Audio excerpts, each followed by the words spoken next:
There's something called gravitational mass, how much something weighs in the gravitational field, and there's something called inertial mass, which is how much force does it take to push it and get it moving.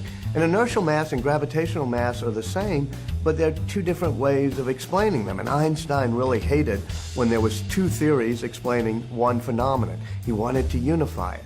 And so then he has what's called his happiest thought. He imagines a person just falling, free falling in space. And he says, well, that person wouldn't feel gravity as he accelerated downward.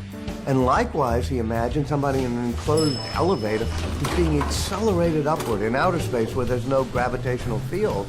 He said, well, that person would still feel like there's gravity. If he took something out of his pocket and dropped it, it would fall to the floor at an accelerated rate. There'd be pressure up on his feet, just as if he were standing in a stationary elevator car on the surface of the Earth. So he realizes what he calls the principle of equivalence, that the effects of gravity and the effects of acceleration are equivalent. So there must just be one explanation for gravity and acceleration.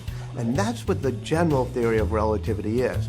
It takes a notion of constant velocity motion, which is special relativity, and says, how are we going to apply it to accelerated motion? And he really comes up with this notion of a fabric of space and time, as if it's a fabric that sort of curves, like a trampoline fabric. You roll a bowling ball on it, and it curves because the bowling ball's there. Then if you put some billiard balls going afterwards, they kind of move towards the bowling ball. Why?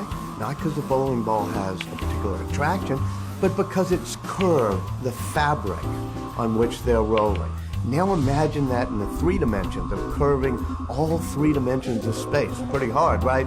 But also imagine it in 4 dimensions, because what gravity does, it's a curving of the 3 dimensions of space plus time, the curving of space-time. Pretty difficult, but it all amounts to the most elegant theory in the history of science, the general theory of relativity.